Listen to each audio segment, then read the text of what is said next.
శ్రీమాత్రే నమః. నమస్కారం.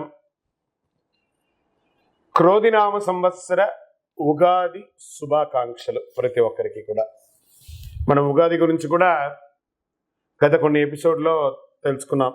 ఉగాది అంటే ఏంటి, ఏం చేయాలి, ఆ రోజు చేయవలసిన అన్ని కూడా చేస్తాం. ఈ సంవత్సరం, ఈ క్రోధినామ సంవత్సరం ద్వాదశ రాశి ఫలితాలన్నీ కూడా మనం తెలుసుకోబోతున్నాం. ఈసారి మనం చెప్పబోయే రాశి ఫలితాలు ఒక సంవత్సర కాలానికి ఎలా ఉంటుందో ప్రతి రాశికి ఏ సబ్జెక్ట్ వాళ్ళకి ఆ సబ్జెక్ట్ వైజ్గా చెప్పుకుంటూ వచ్చామన్నమాట. కాస్త ఓపికతో వినండి. 1 ఇయర్ది కాబట్టి కొంచెం ఓపికగా శ్రద్ధాభక్తులతో వినండి, స్కిప్ చేయకండి.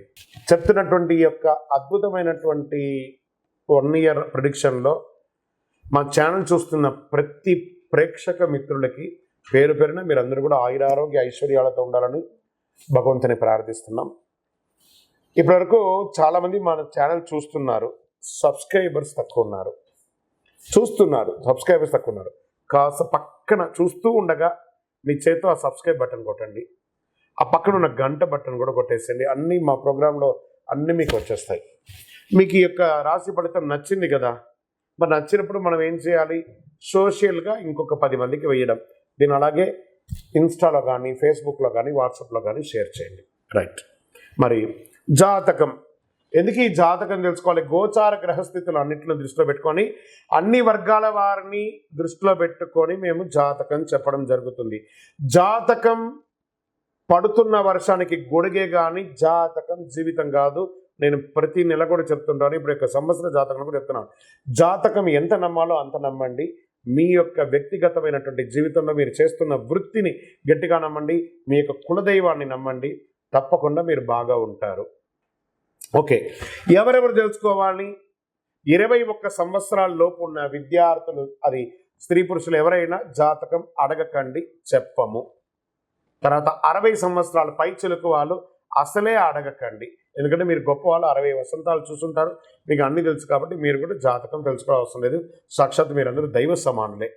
తర్వాత ఇల్లీగల్ అఫైర్స్ గురించి దయచేసి అడగకండి. గురుగారు మాకు చాలా అప్పులు ఉన్నాయండి. జాతకం చెప్పుకుంటే అప్పులు తీరదు. వ్యాపారమో ఉద్యోగమో చేస్తే అప్పులు తీరుతుంది. మీరు అప్పులు తీసుకున్న వారి దగ్గర తిరిగి ఇచ్చే శక్తి ఉంటే అప్పు చేయండి, లేదా అప్పులు తీయకండి. అలా జాతకంలో అప్పులు తీరదు. జాతకం చూసుకుంటే కష్టపడాలి, జాతకం చెప్పించి మన దారిని కల్పించుకుంటూ మనం ముందుకు వెళ్ళాలి. రైట్. ఇప్పుడు మనం ఎవరెవరు ఎలా తెలుసుకుందాం అనేది మాత్రమే మనం పెట్టుకుంటాం. జ్యోతిషాస్త్రరీత్యా ద్వాదశ రాశుల్లో 3వ రాశి అయినటువంటి మిథున రాశి మిత్రులారా, మీరు మృగశిర నక్షత్రం 3, 4 పాదములు, ఆరుద్ర నక్షత్రం 1, 2, 3, 4 పాదములు, పునర్వసు నక్షత్రం 1, 2, 3 పాదాలకి జన్మించిన మీరు మిథున రాశి వారిగా పరిగణించబడుతున్నారు. ఈ క్రోధినామ సంవత్సరం ఈ మిథున రాశి వారికి ఎలా ఉండబోతుందంటే, ఆదాయం 5, వ్యయం 5, రాజపూజ్యం 3, అవమానం 6గా ఉంది. కొంచెం మిశ్రమంగా ఉందని చెప్పచ్చు. గ్రహ సంచారం మే 1వ తారీఖు నుండి సంవత్సరం అంతా కూడా గురువు వ్యయస్థానంలో లోహమూర్తిగా సంచరిస్తున్నారు. అయితే అక్టోబర్ నుండి డిసెంబర్ లోపు వక్రించి మళ్ళీ వ్యయస్థానంలో సంచరిస్తారు కాబట్టి కొంత ఇబ్బంది పెట్టే అవకాశాలు ఉంది. శని భాగ్యస్థానంలో స్వర్ణమూర్తిగా సంచరిస్తున్నాడు. రాహుకేతులు ఇద్దరు కూడాను దశమ చతుర్దశ స్థానంలో తామ్రమూర్తిగా సంచరిస్తున్నారు. ఈ సంవత్సరం గ్రహం ఇలా ఉంది. మిథున రాశి వారికి ఈ సంవత్సరం అంతా కూడా ఆదాయ వ్యయం సమానంగా ఉంది. అంటే ఎంత సంపాదిస్తారో అంత ఖర్చు ఉంటుంది.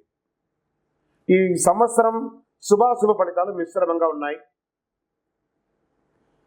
ఎలాంటి వివాదాల జోలికి వెళ్ళకండి, గొడవలు పెట్టుకోకండి, మంచిది కాదు. అన్నదమ్ముల దగ్గర, భార్యాభర్తల మధ్య, సమాజంలో, ఉద్యోగం చేసే చోట, వ్యాపారం చోట, ఈ మెయిన్ ముఖ్యంగా డబ్బుల విషయంలో ఆదాయం పెరుగుతుంది. కొత్త కొత్త వ్యాపారాలు, పెట్టుబడులు వస్తాయి. ఈ సంవత్సరం మీకు డబ్బు విలువ తెలుస్తుంది, ఎలా కష్టపడుతున్నామని తెలుస్తుంది. ఇలా ఉన్నప్పటికీ ఖర్చులు మాత్రం అధికంగానే ఉంటుంది. వ్యాపారులకు చెప్పుకోదగ్గ కాలం అని కూడా చెప్పొచ్చు. వ్యాపార విస్తరణ, expansion of your business, franchise మోడల్లో కానీ, బ్రాంచ్ మోడల్లో కానీ, లేదా మీ యొక్క ఉత్పత్తులు కూడా చాలా పెరిగే అవకాశాలు ఉన్నాయి. ఇల్లు కట్టడంలో కానీ, వాహనం కొనడంలో కానీ, స్థిరాస్తులు కొనడంలో కానీ ఖర్చు పెరుగుతుంది. దీనికోసం రుణాలు చేసే అవకాశాలు బాగా కనబడుతున్నాయి. అంతర్గత శత్రువులు పెరుగుతున్నాయి. మిత్రుల కంటే శత్రువులు అధికంగా ఉంటారు. భూమి కొనుగోలు విషయంలో, భూమి రిజిస్ట్రేషన్ విషయంలో, భూమికి సంబంధించిన పత్రాలు ఒకసారికి 4 సార్లు చదివి సంతకం పెట్టి కొనండి. భూ వివాదాలు పరిష్కారం అవుతాయి. పాత రుణాలు తీరుస్తారు. కొత్త రుణాలు ఆశించిన విధంగా సర్దుబాటు అవుతాయి. ఆగిపోయిన శుభ కార్యక్రమాలు, ఇంట్లో వివాహ, ఉపనయనాది, గృహప్రవేశ కార్యక్రమాలు పూర్తి చేస్తారు. నూతనంగా వివాహం కోసం ప్రయత్నం చేసే వారికి మంచి అవకాశం ఉంది. దంపతుల మధ్య తరచూ ఉన్నటువంటి ఆ యొక్క గ్యాప్ కూర్చొని మాట్లాడుకొని ఆనందంగా శుభ ఫలితాలు పొందుతారు. సంతానం కోసం ఎదురు చూస్తున్న వారికి ఈ సంవత్సరం సంతాన భాగ్యం ఉంది. సంతానం విదేశాలకు వెళ్ళి చదవాలనుకున్న వారు లేదా మంచి ఉత్తీర్ణతమైనటువంటి విద్య చేయాలనుకున్న వారికి ఇదొక మంచి విద్యార్థులు, ఈ రాశి యొక్క విద్యార్థులు కూడా మంచి చదువుకునే అవకాశం ఉన్నాయి. ఆహార విషయంలో శ్రద్ధ వహించాలి. బయట ఆహారం తినేటప్పుడు చాలా జాగ్రత్తగా ఉండాలి. ఉద్యోగస్తులకి మంచి అవకాశాలు ప్రైవేట్ ఉద్యోగంలోనూ, గవర్నమెంట్ ఉద్యోగంలోనూ, ఎంఎన్సీలోనూ చాలా అద్భుతంగా ఉన్నాయి. కొత్తగా ఉద్యోగాలు కూడా విదేశాల్లో దొరికే అవకాశాలు ఉన్నాయి.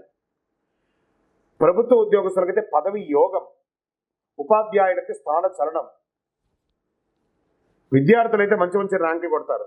కోర్టు తగాదాలు, ఆస్తి తగాదాలు అనేవి కూడా కొలికి వచ్చే అవకాశాలు కనబడుతున్నాయి.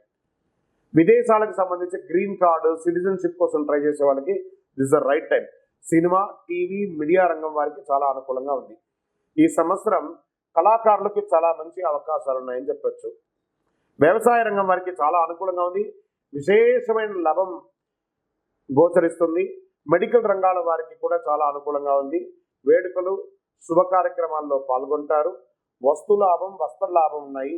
సొంతంగా ఏదైనా చేయాలనుకుంటే బాగా ఆలోచించి మీ శ్రీమతి దగ్గర లేదా మీ శ్రీవారి దగ్గర సలహా తీసుకొని దిగండి. కొత్త సంస్థలు స్థాపించడానికి ఇది ఒక మంచి సమయం. ఆరోగ్యం పట్ల జాగ్రత్త. తరచూ వైద్య పరీక్షలు చేయించుకోవడం లేదా ఒక శస్త్రచికిత్స జరిగే అవకాశాలు కూడా ఉన్నాయి. జాగ్రత్త. సూర్య భగవానుని ప్రార్థన చేయండి. అయ్యప్ప స్వామి వారిని ప్రార్థన చేయండి.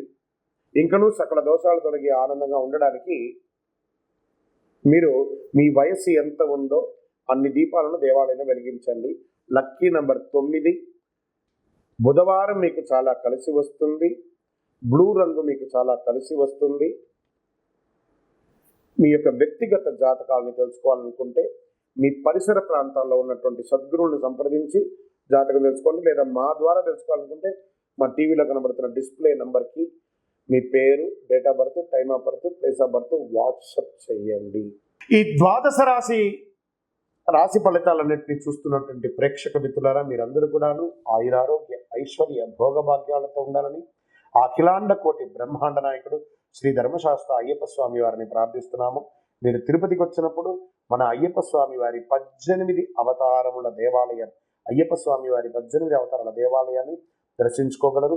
తిరుపతి రైల్వే స్టేషన్ నుండి, బస్టాండ్ నుండి 3 కిలోమీటర్ దూరంలో కపిల తీర్థానికి దగ్గరలో జీవకోన అనే ప్రాంతంలో బ్రహ్మశ్రీ డాక్టర్ చంద్రమౌళి గురుస్వామి గారు నిర్మించి సమాజానికి అంకితం ఇచ్చున్నారు.